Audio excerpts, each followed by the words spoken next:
ఇందిరమ్మ లబ్ధిదారులకు ముఖ్యమంత్రి Revanth Reddy good news చెప్తున్నారు. 600 చదరపు అడుగులను మించి కట్టిన బిల్లులు మంజూరు చేసే అవకాశం ఉన్నట్టుగా తెలుస్తోంది. ఇక అవగాహన లోపంతో ఇప్పటికే 600 చదరపు అడుగులు దాటి కట్టిన వారికి మొదటి విడత ₹1,00,000 కట్ చేసిన పరిస్థితి. ఈ నేపథ్యంలో ఇప్పుడు 600 అడుగుల చదరపు గజాలు 600 అడుగులు చదరపు అడుగులు గజాలు కాదు చదరపు అడుగులు దాటిన వారికి కూడా ఇందిరమ్మ ఇళ్లకు సంబంధించిన బిల్లులు మంజూరు చేసే అవకాశం ఉన్నట్టుగా తెలుస్తుంది. మొత్తం విడతల వారీగా ఈ బిల్లులు మంజూరు చేయబోతున్నారు. ఇక 5 విడతల్లో 5 లక్షలు ఇచ్చేందుకైతే ప్రభుత్వం రెడీ అవుతుంది. సొంత స్థలంలో 400 నుంచి 600 చదరపు అడుగుల్లో ఇంటి నిర్మాణానికి అవకాశం కల్పిస్తున్నారు. ఇక మొదటి విడత 1,00,000 బిల్లులు అయితే ఇప్పటి వరకు అవగాహన లోపంతో నిబంధనలకు విరుద్ధం అంటూ నిలిపేసినట్టుగా తెలుస్తుంది. పైలట్ ప్రాజెక్టుగా ప్రతి మండలంలోని ఒక గ్రామాన్ని ఎంపిక చేశారు. మొత్తం 31 గ్రామాల్లో 1906 ఇళ్లను మంజూరు చేశారు. ప్రతి నియోజకవర్గంలో 3,500 ఇళ్ల మంజూరుకు ప్రభుత్వం పూనుకుంది.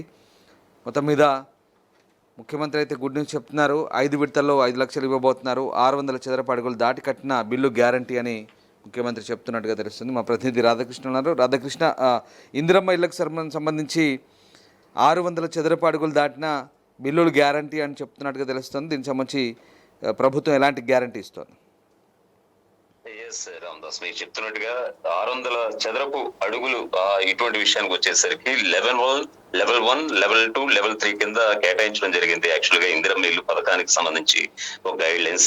ఎవరైతే లెవెల్ 1 ఉన్నారో వాళ్ళకి సొంత జాగా ఉండి ఇల్లు నిర్మించేందుకు ఒక 5 లక్షలు అయితే గవర్నమెంట్ అయితే ప్రొసీడింగ్ లెటర్స్ ఇవ్వడం కూడా జరిగింది. చాలా మంది సొంత స్థలం ఉంది కదా అని చెప్పేసి 600 అంటే వాళ్ళకున్న స్థలాలు ఎక్కువే ఉండొచ్చు, వాళ్ళకున్న జాగా ఎక్కువే ఉండొచ్చు. సో ఈ క్రమంలో 600 చదరపు అడుగుల కంటే ఎక్కువ విస్తీర్ణంలో పునాది వేసేయడం ఆల్రెడీ వేయడం వలన చాలా మంది గవర్నమెంట్ కి సంబంధించిన గైడ్ లైన్స్ అయితే వాళ్ళకి తెలియకుండా అవగాహన లోపమా లేకపోతే అధికారులు చెప్పలేదా వాట్ ఎవర్ ఏం జరిగినా కూడా అక్కడ తప్పిదం జరిగింది. ఇటువంటి వాటి మీద మొత్తం ఓవరాల్ గా ఇందిరమ్మ ఇళ్ల లబ్ధిదారుల విషయం మీద ముఖ్యమంత్రి రేవంత్ రెడ్డి అధికారులతోటి సమీక్ష సమావేశం జరిపి ఖచ్చితంగా మనం వీటిపైన కూడా చర్యలు తీసుకుని వాళ్ళకి ఎంతో కొంత ఇరుకంగా మనం దోహదపడాలి, వాళ్ళకి ఉపయోగపడాలని కూడా రేవంత్ రెడ్డి అధికారులకి గైడ్ లైన్స్ కూడా జారీ చేశారు. ఆ గైడ్ లైన్స్ ఏంటంటే పునాది ఖచ్చితంగా మీరు 600 చదరపు అడుగుల విస్తీర్ణంలో వేసినా కూడా బిల్డింగ్ అయితే 600 చదరపు అడుగుల విస్తీర్ణం లోపే కట్టేలాగా కొంచెం హామీ పత్రాలు తీసుకుని తద్వారా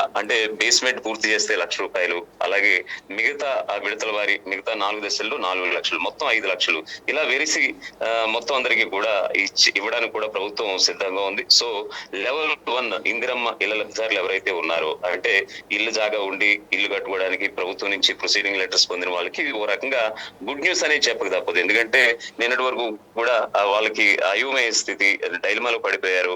ఎందుకంటే అధికారులు స్థానికంగా ఉన్నటువంటి అధికారులు మీకు బిల్లులు రావంటూ కూడా చెప్పినటువంటి సందర్భాన ప్రస్తుతంగా ఇప్పుడు ఉన్నటువంటి తాజా వార్త అయితే వాళ్ళకి కాస్త ఊరటనిచ్చే అంశం అనే చెప్పుకోవచ్చు. వాస్తవానికి యాక్చువల్ గా అయితే 600 చదరపు అడుగులు మించి పునాది వేస్తే లబ్ధిదారులకి కూడా నిన్నటి వరకు బిల్లు ఇచ్చే పరిస్థితి అయితే కానరాలేదు. ప్రస్తుతం ఉన్నటువంటి ఈ వార్త ప్రకారంగా చూసుకుంటే గనక 600 చదరపు అడుగుల పైన మీరు పునాది వేస్తుంటే గనక 600 చదరపు అడుగుల లోపులోనే మొత్తం ఓవరాల్ గా బిల్డింగ్ కట్టాలి. ఇది గవర్నమెంట్ ఇచ్చినటువంటి ఒక కండిషన్. ఈ కండిషన్ కి సంబంధించి హామీ పత్రాలు కూడా లబ్ధిదారుల దగ్గర తీసుకోవడం, తద్వారా వాళ్ళకి బిల్లుల చెల్లింపు ప్రక్రియ అనేది ఇక మీద ఉండబోతుందని కూడా తెలుస్తుంది. వాస్తవానికి ఇందిరమ్మ ఇళ్ల పథకం అనేది ముఖ్యమంత్రి రేవంత్ రెడ్డి అధికారంలో వచ్చిన వెంటనే ఒక ప్రతిష్టాత్మకంగా తీసుకుని పేదలకు ఏదైనా ఖచ్చితంగా చేయాలన్న ఒక సంకల్పంతో, ఒక దృఢ సంకల్పంతో ఆయన ముందుకు వెళ్ళినటువంటి పరిస్థితి. సో దీనికి లెవెల్ 1, లెవెల్ 2, లెవెల్ 3. లెవెల్ 1 వచ్చేసి ఇప్పుడు మనం చెప్పుకున్నట్టుగానే సొంత జాగా ఉండి ఇల్లు లేని వాళ్ళు. లెవెల్ 2 వచ్చి ఖచ్చితంగా అంటే ఇల్లు జాగా లేని వాళ్ళు లెవెల్ 2 కింద. అలాగే లెవెల్ 3 వచ్చేసి అంటే పాడుపడ్డ భవనాలను ఇవన్నీ ఉంటాయి చూసారా, అవన్నీ కూడా లెవెల్ 3 కింద గవర్నమెంట్ దాన్ని ఆ కేటగిరీలుగా విభజించింది. సో ఇప్పుడు వచ్చినటువంటి ప్రాబ్లం ఏంటంటే ఎవరైతే సొంత జాగా ఉన్నారో వాళ్ళు లెవెల్ 1కి వస్తారు.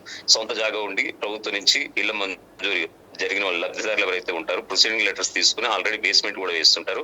₹1,00,000 ఆర్థిక సాయం కోసం ఎవరైతే వేచి చూస్తున్నారో ఖచ్చితంగా ఇప్పుడు ఉన్నటువంటి రేవంత్ సర్కార్ నుంచి వచ్చినటువంటి ఈ వార్త అయితే కాస్త వాళ్ళకి ఊరటన కలిగించే అంశం.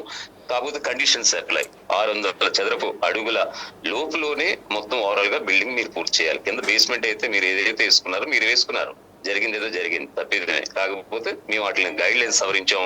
సో మీరు 600 చదరపు అడుగుల లోపులోనే గవర్నమెంట్ గైడ్ లైన్స్ ప్రకారమే మీరు ఇల్లు కట్టుకోండి, మేము డబ్బులు ఇవ్వడానికి కూడా మేము సిద్ధంగా అంటూ కూడా రేవంత్ సర్కార్ నుంచి రేవంత్ సర్కార్ అధికారులకు ఆదేశించడం, అధికారులేమో ఆల్రెడీ గ్రౌండ్ లెవెల్ లో ఉన్నటువంటి లబ్ధిదారులు కూడా చెప్పడం జరిగింది. రామదాస్.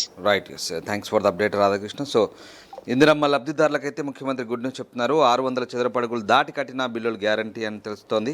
5 విడతల్లో 5 లక్షలు ఇచ్చేందుకు ప్రభుత్వం రెడీ అవుతుంది. సొంత స్థలంలో 400 నుంచి 600 చదరపు అడుగుల్లో ఇంటి నిర్మాణం అవగాహన లోపంతో 600 చదరపు అడుగుల కంటే ఇంటి నిర్మాణం నిబంధనలకు విరుద్ధం అంటూ మొదటి విడత 1 లక్ష బిల్లు నిలిపివేశారు. సో పైలట్ ప్రాజెక్టుగా ప్రతి మండలంలోని ఓ గ్రామాన్ని ఎంపిక చేశారు. మొత్తం 31 గ్రామాల్లో 1906 ఇళ్లను మంజూరు చేశారు.